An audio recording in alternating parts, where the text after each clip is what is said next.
Hello students. In the last lecture I had discussed about solar energy, hydroelectric power and wind energy. We will move further and discuss about the non-renewable resources over here. We know about the renewable resources. I covered solar, wind energy and others. Non-renewable resources, when we talk fossil fuels, oil, coal, natural gas, metallic, minerals, iron, copper, aluminium, non-metallic are minerals, salts and phosphates. The first thing what we are going to talk about under non-renewable energy would be coal. Now what is coal basically? First, just a line or so. A non-renewable resource is a natural resource that cannot be readily replaced by natural means at a quick enough pace to keep up with consumption. Example, a carbon-based fossil fuel, which takes millions of years. So now what we'll talk about is coal. When I talk about coal, it is a fuel of industrial revolution.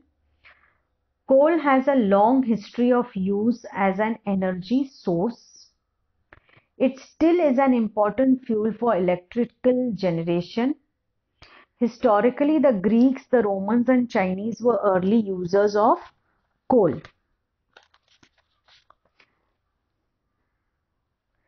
Coal is made when plant material has been compressed in bogs for millions of years. It is the most plentiful renewable resource in the world and is used to create half of the electricity. Basically, you all have seen coal. It is a black, brownish, black sedimentary rock that can be burned for fuel and can be used to generate electricity. It is basically composed of carbons and hydrocarbons which through which their energy can be released through combustion. You can have a look at this diagram. Before the dinosaurs, many giant plants died in swamps. Water 100 million years ago, dirt, dead plants. The plants were buried under water and dirt. Then heat and pressure turned the dead plants into coal. So this is how coal was formed. This is a little history. 2000 BC, Chinese first used coal as an energy source. In 1600s, development of coal coke in England aids iron production and helps to pave the way for the industrial revolution. Coal begins in 1700s, coal begins to displace use of other energies. First commercial coal production in US begins in Richmond, Virginia. Then how did it progress from 1830 to 1830s, 2007 and 2014? Now, this is how coal is formed. Through time and pressure and heat, coal is formed. So, coal is formed when peat is altered physically and chemically. This process is called coalification. So, let's understand what are the different types of coal. Coal is very different from mineral rocks, which are made of inorganic materials. It is basically made of fragile plant matter and it undergoes many changes, as you all can see, before it becomes the familiar black and shiny substance. So there are different processes or phases of carbonization which take millions of years and it can be found at all stages of development. Now you all are seeing here the different parts of coal. What is the different parts of coal? Peat or pet is not coal but can eventually transform into coal under the right circumstances. Pet basically is an accumulation. If you look at the diagram, it is an accumulation of partly decayed vegetation that has gone through a small amount of carbonization. Pet is still considered part of the coal family because it contains energy that its original plants contained. It also contains high amounts of volatile matter and gases such as methane and mercury, which are environmentally hazardous when burnt. I'm talking about peat. So peat retains enough moisture to be spongy. It can absorb water and expand and bog down to form more peat. That's why this makes it a valuable environmental defense against flooding. That's why peat can also be called as peat moss, and it is valuable for gardeners. This particular uh, thing, the part of coal or type of coal, is basically an important source of energy in many countries, including Ireland, Scotland, Finland. Then we come to lignite. Lignite is the lowest rank of coal. It has carbonized past the point of being pet, but it contains low amounts of energy. It is a crumbly brown rock which is also called brown coal or rosebud coal, which retains more moisture than any other type of coal. Now, especially lignite, it makes it expensive and dangerous to mine, store and transport. Most lignite coal is used in power station very close to where it was mined. Lignite is mainly combusted and used to generate electricity. Then we have bituminous coal. It is formed under heat and pressure. It is formed under heat and pressure and is 100 million to 300 million years old. It is namely after the sticky tar-like substance called bitumen that is also found in petroleum. This bituminous coal contains 45 to 86% carbon. Coal is a sedimentary rock basically, and bituminous coal frequently contains bands or strips of different consistency that marks the layer of plant material that are compressed. Bituminous coal is also divided into different types, that is smithing coal, cannel coal and coking coal. Then we have the anthracites. This is the highest rank of coal. When we talk about anthracite type of coal, it is the highest rank of coal. It has the most amount of carbon, up to 97%, and therefore contains the most energy. It is harder, denser and more lustrous than any other type of coal. Almost all the water and carbon dioxide have been expelled meaning removed, and it does not contain soft or fibrous sections which are there in bituminous coal or lignite coal. So anthracite type of coal has no softness in it as compared to bituminous coal or lignite coal. Graphite, we've heard about graphite a lot.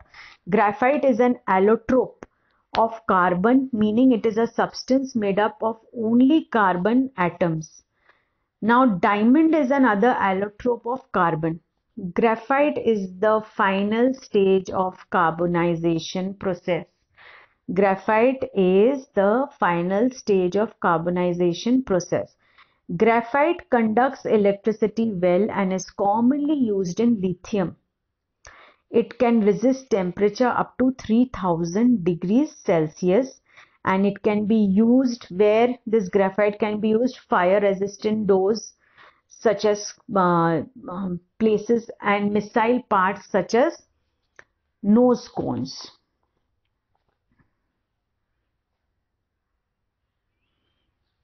PET undergoes several changes as a result of bacterial decay. As I told you all, it consists of pristine plant, parts of decayed plant. It is spongy, decay products and charcoal. It deposits typically form in the form of waterlogged environment where plant debris gets accumulated. This is the procedure how PET gets converted into the different types of coal as I told you all. So with this slides you all can understand how is coal formed stage wise. Optimum conditions. The bacterial decay rate is limited by oxygen in organic rich water and is completely used by the decaying process. It is estimated that it took 10 vertical feet of original peat material to produce 1 vertical foot of bituminous coal. The peat to coal ratio is variable and dependent on original type of peat or rank of the coal. What is the working principle of coal? A coal power station turns the chemical energy into coal into electric energy, and then can it be used in homes and businesses. With this diagram you all can see how does it work. What are the advantages of coal? Now when I talk about advantages of coal, how we can use coal or in the form of fuel or electricity. Now coal as an energy source, chemical feedstock of various synthetic compounds, coke production, major source of energy in electricity production. So we'll expand on this. Now coke, if I talk about, what is that coke, where it is used? Coal is basically essential to the steel industry. So when I talk about coal, it plays a vital role in the steel industry. To produce steel, iron ore must be heated to separate the iron from other minerals in the rock. Coal itself was used to heat and separate the ore. Coal releases some impurities such as sulfur when it is heated, which can make the metal weak. Then after that, coal is baked in an oven for about 36 hours. This drives off the impurities and gives off carbon monoxide, methane, tars and oil.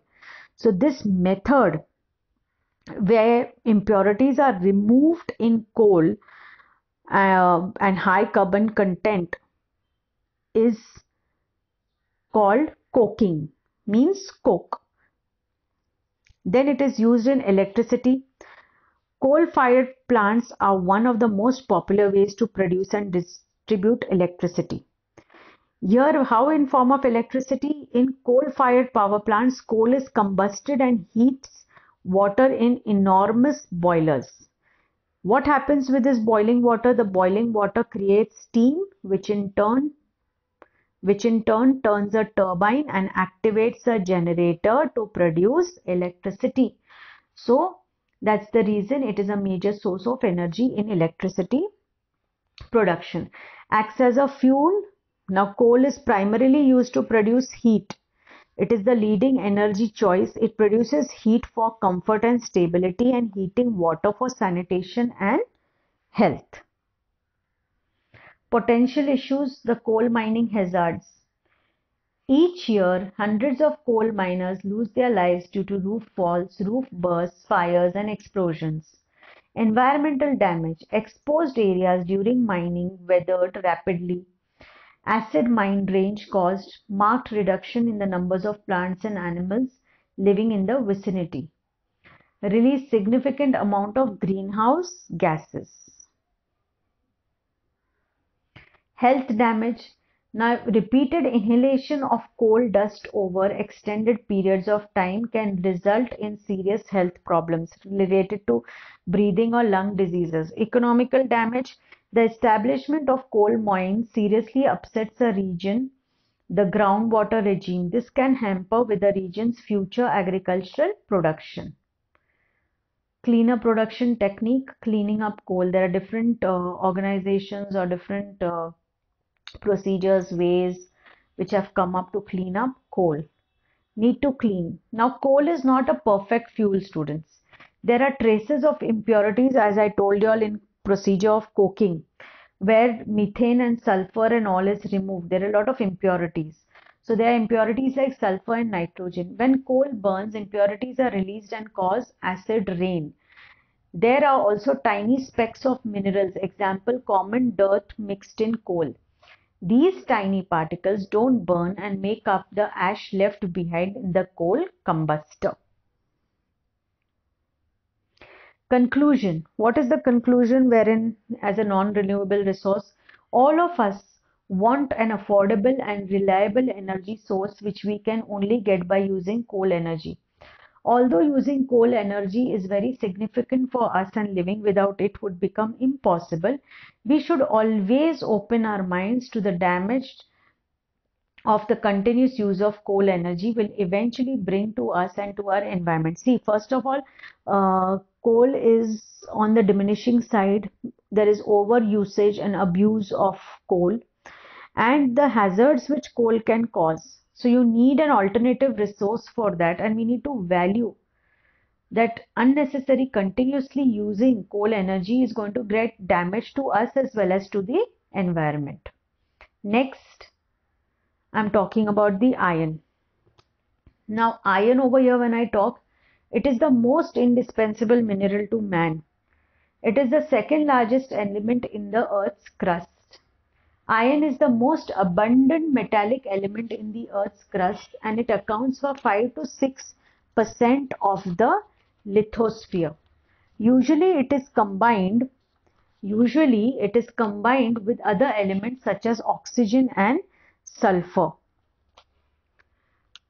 Iron and steel contribute one of the foundations of modern industrial civilizations.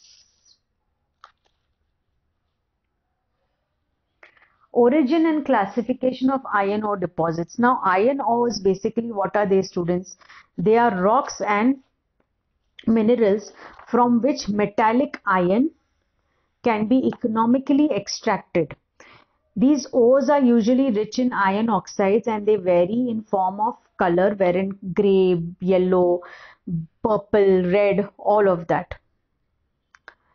So there are different types of iron ores: magnetite, limonite, hematite, siderite, all of that. Now, what is the origin? Before that, we understand from where and how it is classified. The iron ore deposits of India can be broadly divided into the following 6 groups through their mode of occurrence and origin. Now, when I talk about banded iron formation of Precambrian age, sedimentary iron ore deposits of siderite and limonitic compositions, laterite ores derived from the subaerial alterations, ores which are from the magmatic activity, titaniferous and vanadiferous magnetites, fault and fissures filling deposits. If you look at this, how are the lateralites formed? How is the magnetite formed? Iron stored, siderites, all of them are formed quaternary. Many states derived from many formations, including Deccan Traps. If you talk about iron store, Assam, northeastern states, UP, Kumaon. Mahadeva siderite is nature of ore is siderite. It is in Jharkhand, Auranga coalfield.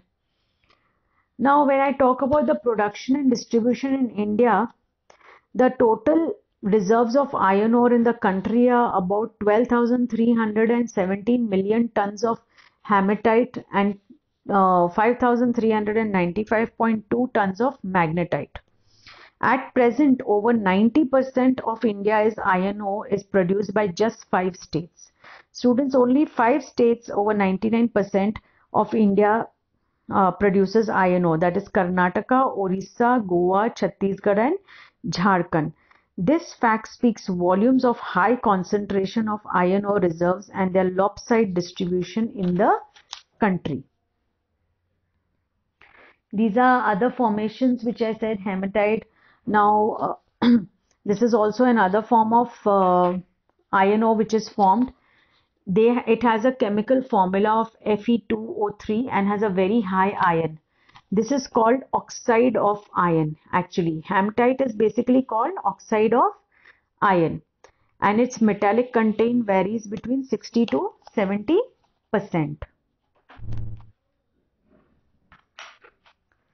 These are the different kinds of ions which are, the different rocks or ions which are formed, iron ores.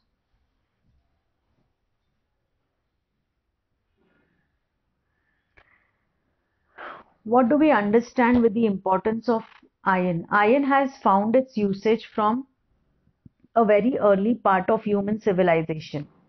Secondly, to copper and bronze. Hematite and magnetite are the two important iron ores from which iron is extracted.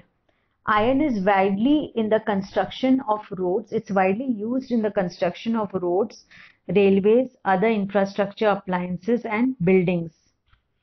Iron ore deposits are almost found in every state. As I told you all, 96 or 99% of the total reserves are in Odisha, Jharkhand, Karnataka, Andhra, Maharashtra and Goa. So these are the main states where you can find a lot of iron ore. And what is the importance of this is basically it has different, the iron ore basically is, they are the rocks and minerals from which we get metallic iron. So it can be economically extracted and be used for various purposes. As I said, natural resources, they are substances that actually occur naturally in earth and were not made by human beings. Resources occurring in nature that can be used to create wealth. Examples: oil, coal, water and land. I classified the natural resources into non-renewable and renewable resources. So that is traditional energy source such as gas or coal. I spoke to you all in detail about renewable resources, that is forests or water. Their characteristics, it can proliferate in that period relevant for human planning. However, they can be depleted. Over here, non-renewable is their stock provided by the earth is constant in the period relevant for human planning. Now, when we talk about conservation, when I talk about conservation, I definitely want to say that we need to conserve our resources. When I talk about conservation of natural resources, that means using wisely the earth's resources by human beings. The term conservation came into use in the late 19th century and is referred to as management of these resources, mainly for economic reasons such as valuable natural resources, timber, fish, topsoil, pasture land, minerals, and also to the preservation of the wildlife, forests, wilderness, and watershed areas. Actually, now conservation students has been embraced in the broader conception by conserving the earth, as we have been overusing all the natural resources and they are towards extinction or depletion. So it's a cause of concern. Current thinking also favors the protection of entire ecological regions by the creation of the biosphere reserves. Now, when we talk about conservation, I will tell you on how do we conserve the land resources. Prevent land from pollution. The disposal of hazardous radioactivities waste into the soil must be prohibited, must be stopped. The use of chemical fertilizers and pesticides should be minimized as far as possible. Simple example over and over again I have given to you all, wherein the population has increased, the demand for food and fruits in the form of vegetables and fruits has increased. So to keep that going, they and keep that yield uh, for the soil to give a proper yield, they have been spraying a lot of fertilizers and insecticides and all of that, which has been hazardous again to human health. Then by reusing, recycling solid waste such as paper, metal parts, plastics, glass articles. The three R's, how to save energy: reuse, recycle, all of that. Soil erosion should be prevented. Water resources and its importance. Now, when I talk about water as a resource, all living things depend absolutely on water. We live in a world three-fourths of which is occupied with water. Industry use water for cooling, heating, and water purposes. Water provides or it's a habitat for flora and fauna. The electricity can be generated using hydel power. I told you all about hydroelectric power. There are two types of water: salt water and fresh water, out of which only fresh water is used for drinking purposes. Water is basic input required for agriculture, so we need to conserve it in that form. So I spoke about land resource and water resource. In short, conservation is how we can protect it. We can prevent Fresh water by making reservoir, dams, lakes, prevent water pollution. Proper waste disposal systems should be put in place to prevent contamination of water bodies. So this is how we can conserve the water resources by preventing contamination of water bodies through proper waste disposable systems, and it should be put to place and made to use in a proper way. So I think this gets us to the end of chapter 3, where I covered non-renewable resources, coal, iron ore, and I spoke about how do we conserve the resources. Now when I talk about the other energy resources, they are non-renewable and renewable. Non-renewable, that is, they cannot be replenished or renewable. Fossil fuels, nuclear energy. Renewable, they can be replenished or renewed. That is geothermal, hydropower, ocean energy, solar energy as discussed, wind energy as discussed, biomass energy as discussed. What are the examples of all of this? The energy resources, wind, geothermal, biomass, all of that. Mineral resources, as I said, now when we talk about minerals, when I spoke to you all about iron ores and all, I just wanted to tell you all about minerals also. Mineral oils, also known as base oils, lubricant oils, we get through different minerals. These minerals are refined from petroleum crude oils and are complex. We'll talk about mineral resources more so. It refers to the element, chemical compound rocks which are extracted from Earth's crust. The mineral resources are of different natures depending upon their uses. These types are as follows: metallic minerals, magnetite, bauxite and iron, steel. Non-metallic minerals, what we get, they are given different shapes: mica, silica, rocks, gypsum. Then there are fuel minerals. We know the fuel minerals, we are talking about coal, petroleum, natural gas. Conservation of land resources itself. What does conservation, when do we talk about conservation? Basically, conservation of land resources, when I talk itself, prevents mineral resources as minerals are extracted from soil. So you are conserving land resources in the form of mineral resources also. So mineral resources development cycle is there, and how you can conserve it and protect the land resources also is something which can be done in an effective way.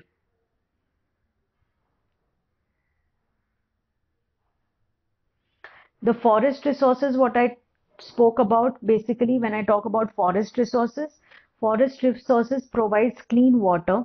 It provides home to unique plants and animals. It is a source of economic growth.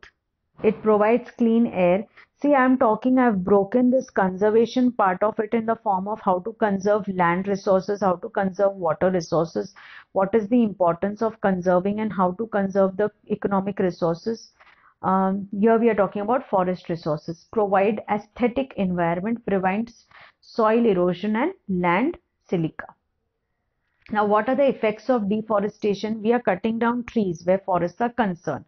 So there is loss of forest product, loss of natural habitat for wild animals, change in water cycle and reduced rainfall, change in climatic conditions.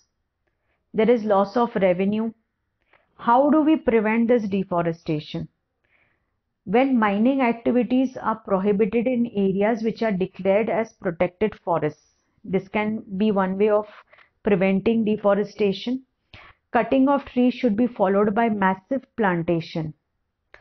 The environmental laws and legal provisions should be strictly enforced. So this is how we can prevent forest or protect or conserve forest resources.